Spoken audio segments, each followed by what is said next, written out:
Assalamualaikum warahmatullahi wabarakatuh.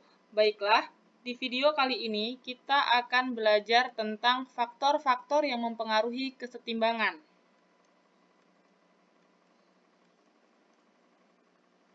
Sebelum belajar, marilah kita ucapkan Bismillahirrahmanirrahim agar apa yang kita pelajari mudah untuk dipahami.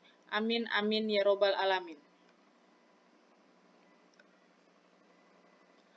Pada kesetimbangan kimia, kita mengenal dengan asas Le Chatelier. Nah, asas Le Chatelier ini berbunyi apabila dalam suatu kesetimbangan dilakukan tindakan atau aksi, maka sistem kesetimbangan tersebut akan mengadakan reaksi, sehingga pengaruh reaksi tersebut dapat diperkecil. Sistem dalam kesetimbangan akan berusaha untuk mempertahankan kesetimbangannya. Jika terjadi aksi, maka sistem akan mengalami pergeseran agar kesetimbangan tercapai kembali.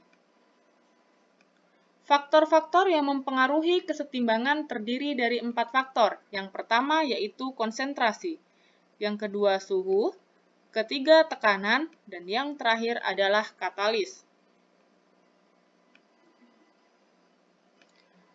Kita bahas yang pertama, faktor yang pertama yaitu konsentrasi atau molaritas. Contoh lebih mudahnya kita lihat dari contoh soal, yaitu reaksi N2 gas ditambah 3H2 gas menjadi 2NH3 gas. Di sini fasanya berwujud gas semua. Nah, untuk dilihat dari faktor konsentrasinya, yang pertama peraturannya yaitu jika konsentrasi suatu zat ditambah, maka akan bergeser ke lawannya. Misalnya, yang ditambah adalah N2, maka reaksi akan bergeser ke lawannya, yaitu ke sebelah kanan. Dan misalkan lagi, misalnya 2NH3 yang ditambah, maka reaksi akan bergeser ke lawannya, yaitu yang di sebelah kiri. Selanjutnya, jika konsentrasi suatu zat dikurangi, maka akan bergeser ke diri sendiri. Maksudnya adalah, kita lihat contoh. Misalnya di sini yang dikurangi konsentrasinya adalah 3H2 gas, maka akan bergeser ke diri sendiri, ke arahnya, maka ke kiri. Nah, kalau misalnya NH3 yang dikurangi, maka akan bergeser ke kanan. Seperti itu. Jadi, kalau konsentrasi yang perlu dilihat ini adalah zat mana yang ditambah. Konsentrasi zat mana yang ditambah atau yang dikurang. Nah, kalau yang ditambah di sebelah kiri atau reaktan, maka akan bergeser ke sebelah kanan atau produk. Nah, kalau yang dikurangi di sebelah kiri, maka akan bergeser ke kiri. Kalau dikurangi sebelah kanan, maka akan bergeser ke kanan. Selanjutnya, faktor yang kedua, yaitu suhu atau temperatur. Nah, pada suhu di sini yang perlu kita ingat adalah jika suhu dinaikkan, sistem menyerap kalor, maka akan bergeser ke delta H yang positif atau endoterem. Kemudian, jika suhu diturunkan atau sistem melepas kalor, maka akan bergeser ke delta H negatif atau eksoterem. Biar lebih mudahnya, kita menggunakan contoh soal dalam reaksi. Misalnya, reaksinya sama, yaitu N2 gas ditambah 3H2 gas menjadi 2NH3 gas. Di sini, delta H-nya sama dengan min 92 kJ per mol. Kita anggap delta H-nya dari soal min 92 kJ per mol di sebelah kanan. Nah, untuk itu berarti di sebelah kirinya dapat kita tulis delta H-nya lawan dari min 92. berarti plus 92 kJ per mol.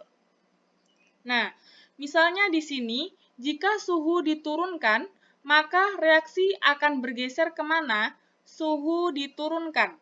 Reaksi akan bergeser ke delta H yang negatif. Kita lihat di sini.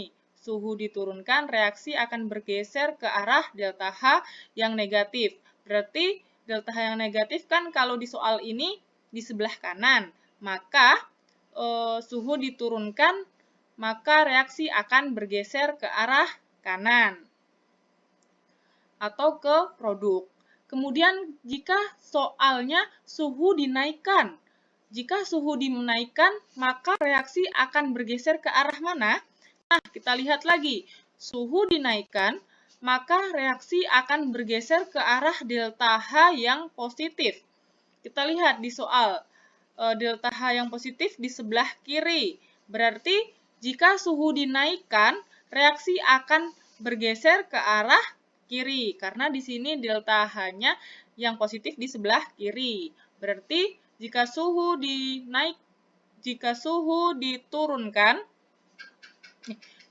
dinaikkan, maka reaksi akan bergeser ke arah kiri atau ke arah reaktan.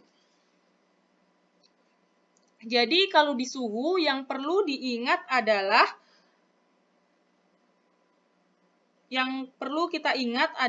delta H-nya, yaitu yang mana plus dan yang mana min.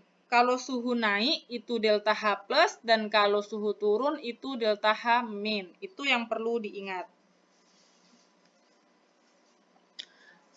Faktor yang ketiga yaitu tekanan dilambangkan dengan P dan volume dilambangkan dengan V.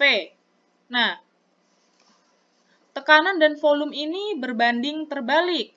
Jika P dinaikkan, maka volume akan turun atau mengecil. Jika P diturunkan, maka volume akan besar atau meningkat. Nah, apa yang mempengaruhinya? Jika P naik dan volume turun, maka bergeser ke arah koefisien yang kecil. Dan jika P turun dan volume naik, maka reaksi akan bergeser ke arah koefisien yang besar. Kita lihat contoh soal. Reaksinya masih sama dengan yang tadi, yaitu N2 dalam wujud gas ditambah 3H2 dalam wujud gas menjadi 2NH3 dalam wujud gas. Walaupun misalnya ada soal delta H-nya di sini, ini tidak mempengaruhi kalau mencari faktornya dengan volume. Nah, misalnya soalnya diminta seperti ini. Jika P diturunkan, maka volume akan bertambah dan reaksi akan bergeser ke.